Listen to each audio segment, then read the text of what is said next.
নমস্কার সবাইকে। আজ আমি বানাতে চলেছি টক ঝাল মিষ্টি স্বাদের দারুণ বাঙালি স্টাইলের আমের চাটনি। খুব কম উপকরণে সহজ পদ্ধতিতে তৈরি এই চাটনি ভাতের শেষে খেতে অসাধারণ লাগে। তাহলে চলুন দেখে নিই আমি কিভাবে বানাই চাটনি। আমের চাটনি বানাবার জন্য এখানে আমি 4টে কাঁচা আম নিয়েছি। সবার প্রথমে আমি আমটাকে ছাল ছাড়িয়ে নেব।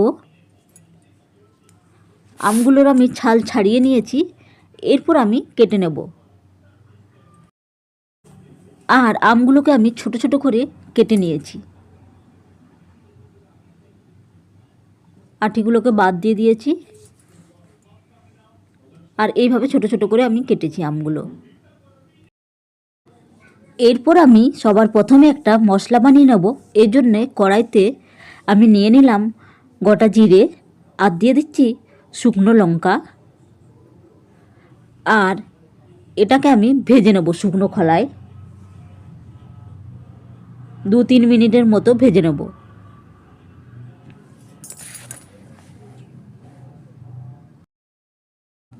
জিরে আর শুকনো লঙ্কা আমার ভাজা হয়ে গেছে, দেখুন। এরপর আমি গ্যাসটা বন্ধ করে দেবো আর এটাকে একটু ঠান্ডা করে নেব। ঠান্ডা করার পর আমি এটা মিক্সিতে পিষে নেব। আর এটা আমি বেশি করেই বানিয়েছি, আবার যখন আমি চাটনি বানাবো সব দরকার পড়বে। এরপর আমি কড়াইতে নিয়ে নিচ্ছি সর্ষের তেল, আর তেলটাকে খুব ভালো করে গরম করে নেব। আর তেলটা খুব ভালো করে গরম হয়ে এলে আমি এর মধ্যে দিয়ে দিলাম 1 চামচ 5 ফোড়ন, আর দিয়ে দিলাম শুকনো লঙ্কা।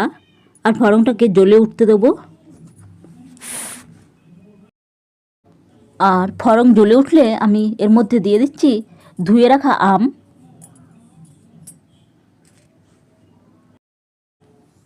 নাড়িয়ে নেব।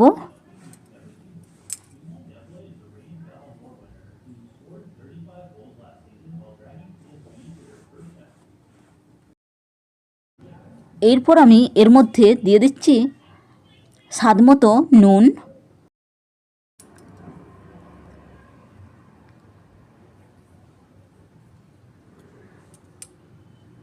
আর দিয়ে দিচ্ছি হলুদ গুঁড়ো।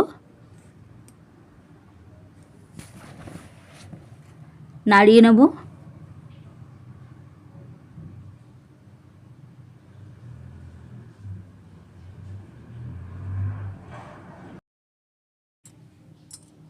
বেশ ভালো করে আমি নাড়িয়ে নিয়েছি।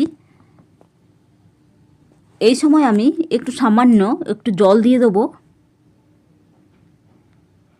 একটু সামান্য জল দিয়ে আমি এটা ঢাকা দিয়ে কম আঁচে আমি এটা হতে দেবো, সেদ্ধ হতে দেবো আমটাকে।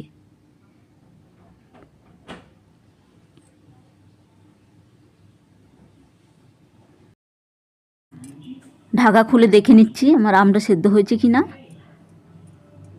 আমটা আমার সেদ্ধ হয়ে গেছে। আর আমি চাটু দিয়ে আমটাকে গলিয়ে নেব। এরকম করে ম্যাশড করে নেব।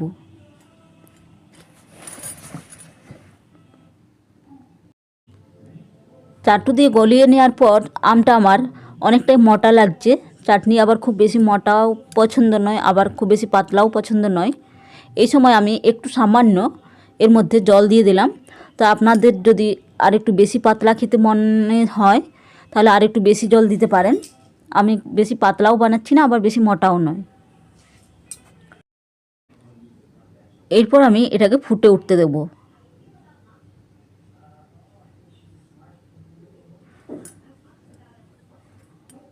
চাটনিটা আমার ফুটে গেছে।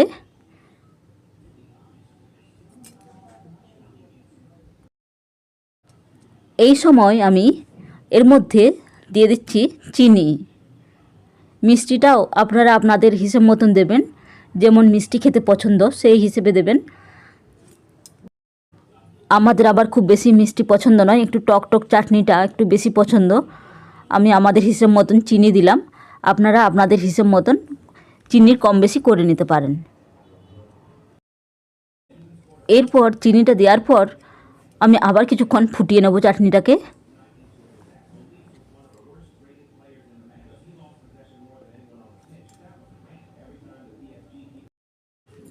আমি আবার কিছুক্ষণ চাটনিটাকে ফুটিয়ে নিয়েছি। এরপর আমি সবশেষে এর মধ্যে দিয়ে দিলাম যে প্রথমে যে ভাজা মশলাটা করে রেখেছিলাম জিরে শুকনো লঙ্কার গুঁড়ো, সেটা আমি 1 চামচ দিয়ে দিলাম। এরপর ভালো করে মিশিয়ে নেব।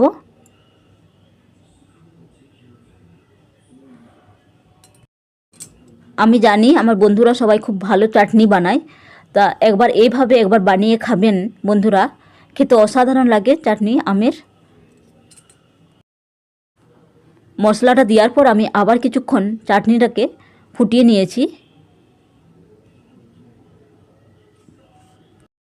তৈরি হয়ে গেল আমার আমের চাটনি। এরপর আমি গ্যাস বন্ধ করে দেবো। তাহলে বন্ধুরা আমার এই ভিডিওটা কেমন লাগলো অবশ্যই কমেন্টে জানাবেন। ভিডিওটা ভালো লাগলে লাইক কমেন্ট শেয়ার সাবস্ক্রাইব করতে ভুলবেন না। দেখা হচ্ছে নতুন ভিডিওর সাথে। বাই বন্ধুরা, ভালো থাকবেন, সুস্থ